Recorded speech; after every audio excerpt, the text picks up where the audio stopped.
On August the 28th, 1963, the Reverend Dr. Martin Luther King Jr., America's most famous civil rights leader, gave his I Have a Dream speech at the March on Washington for Jobs and Freedom. Standing on the steps of the Lincoln Memorial before a crowd of 250,000 and a television audience of millions, King imagined an America free from racial discrimination and bigotry. He spoke of a country where little black boys and black girls would be able to join hands with little white boys and white girls as sisters and brothers. An America that finally lived up to its founding ideal, that all men are created equal. No one can doubt the emotional power and force of King's speech. As one participant observed, it just seemed to move you almost off the platform, off the earth. But in recent years, historians have begun to move their attention away from national leaders like King and the role of America's presidents, particularly John Kennedy and Lyndon Johnson, to focus instead on the tens of thousands of ordinary people, the vast majority of them African Americans, who made up the civil rights movement and played a vital role in its success.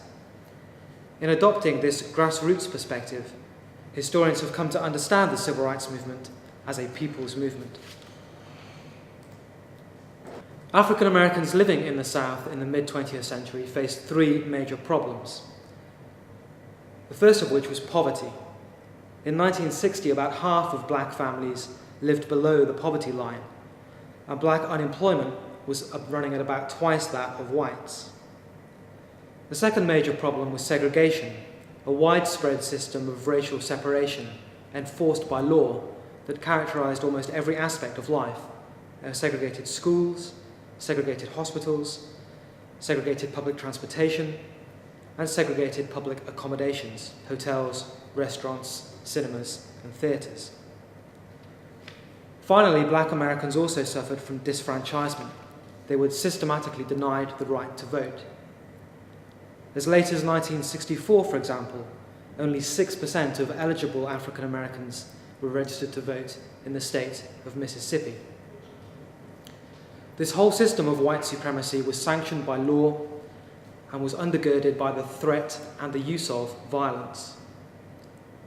The modern civil rights movement sought to tackle all three of these problems, and it deployed a variety of tactics in the struggle. But key to all of them was the role played by ordinary people.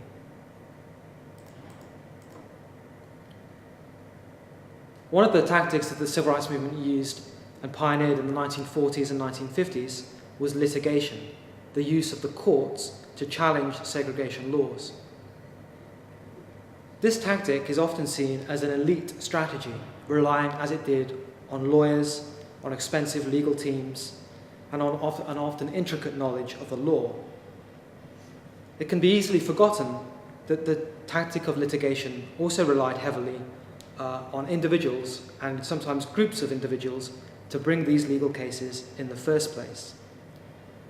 For example, the civil rights movement needed Oliver Brown and his daughter Linda to be prepared to challenge school segregation in Topeka, Kansas, for example, a case that eventually made its way to the Supreme Court in 1954 in the Brown versus Board of Education decision that declared segregated schools to be unconstitutional. Litigation was risky, and it required courageous individuals to bring these cases. Plaintiffs were often intimidated and threatened for taking a stand against racism. J. A. Delane, for example, a black minister from Clarendon County, South Carolina, spent much of his adult life fighting for fair and equal black educational facilities. As a result of his activism, he lost his job as a teacher. His wife and her two sisters also lost their jobs. He was threatened physically. He was convicted on trumped-up charges, with the result that no bank would lend him any money because he had a criminal record. And he had his house burned down while the fire brigade stood by and watched. The Delane case was eventually considered as part of the Brown decision in 1954.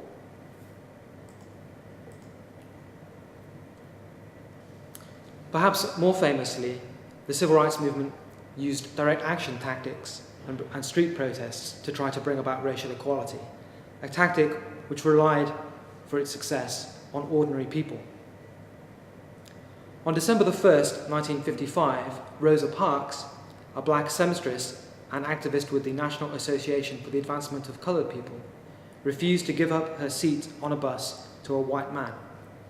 She was arrested and charged with violating the city's segregation laws. This act of defiance set in train a series of events that would culminate in one of the most famous protests in American history. Under the leadership of the local black trade union activist E.D. Nixon and Joanne Robinson, a black teacher, plans were made to hold a one-day boycott of Montgomery's buses on December the 5th. That boycott would ultimately last for 381 days and would propel Martin Luther King Jr. into the national limelight. But the boycott's success wasn't just due to King's inspirational oratory. It was also due to the likes of Joanne Robinson and countless other ordinary people in Montgomery who sustained the boycott for over a year. On the day of Parks's arrest, for example, Robinson stayed up all night, single-handedly making 35,000 copies of a handbill that called for a one-day boycott of the city's buses, and she organised the distribution of those handbills the next day.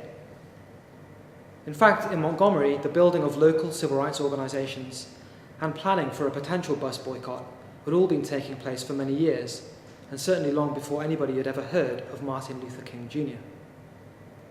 On February the 1st, 1960, 4 black students from North Carolina's Agricultural and Technical College in Greensboro, Ezell Blair Jr., David Richmond, Joseph McNeil, and Franklin McCain, sat in at a Woolworth lunch counter and demanded service.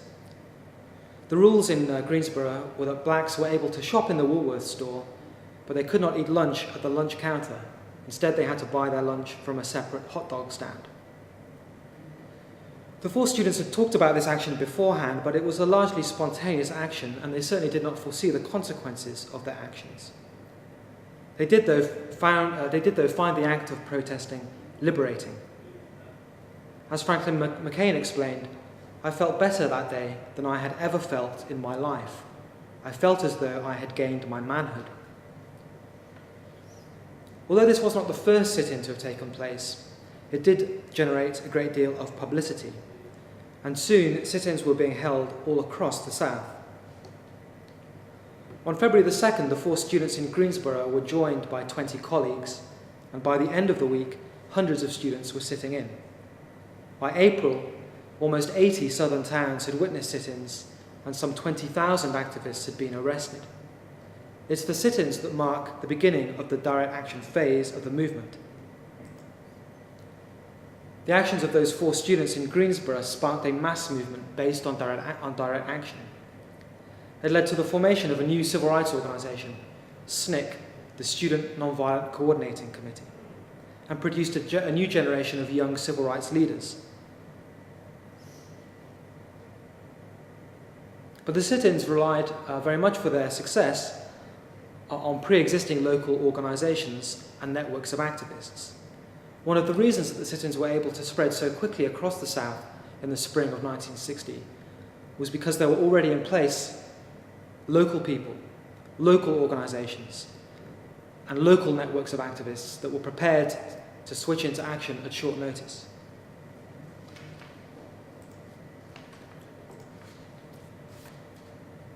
Perhaps the most famous civil rights campaign is the Birmingham campaign of 1963. In the spring of 1963, Martin Luther King's SCLC, the Southern Christian Leadership Conference, decided to launch a direct action campaign in Birmingham, Alabama, a town notorious for its staunch racism. One of the reasons for this decision was that the SCLC already had a very strong base in Birmingham, in the shape of Fred Shuttlesworth and his organisation, the Alabama Christian Movement for Human Rights. Shuttlesworth, a native Alabaman, had helped to found King's SCLC back in 1957. And in Birmingham, he used his local organisation and his church, the Bethel Baptist Church, as basis for civil rights activism in Birmingham. Shuttlesworth was renowned for his personal bravery and courage. On Christmas Day 1956, for example, unknown persons tried to kill Shuttlesworth by placing 16 sticks of dynamite under his bedroom window. Shuttlesworth somehow escaped unhurt, even though his house was heavily damaged. A police officer, who also happened to belong to the Ku Klux Klan, told Shuttlesworth as he came out of his wrecked home, "If I were you, I'd get out of town as quick as I could." But Shuttlesworth interpreted his miraculous survival as a sign from God to stay in Birmingham and to continue the fight for civil rights. He told the policeman to tell the Klan that he wasn't going anywhere. "I wasn't saved to run," he said.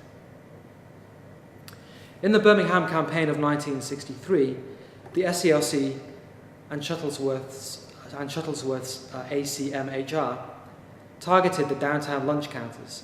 They also held marches and initiated a boycott of Birmingham's downtown stores. One of the aims of their campaign was to get under the skin of Bull Connor, Birmingham's Commissioner of Public Safety. On Palm Sunday, Connor attacked peaceful protesters, which helped to energize the civil rights movement in the city. Then, in April, whilst King was in jail to try to bring extra publicity to the campaign, one of his assistants, Jim Bevel, decided to use children in the street marches. In early May, hundreds of singing, shouting children marched through Birmingham's downtown, demanding freedom. Bull Connor unleashed fire hoses and police dogs against these peaceful demonstrators, and the TV footage outraged Northern opinion and prompted the federal government to intervene. On May the 7th, the SCLC and Birmingham's white leaders reached an agreement, and a month later, President Kennedy announced his support for a comprehensive civil rights bill that would end segregation in the South. It became law in July of 1964.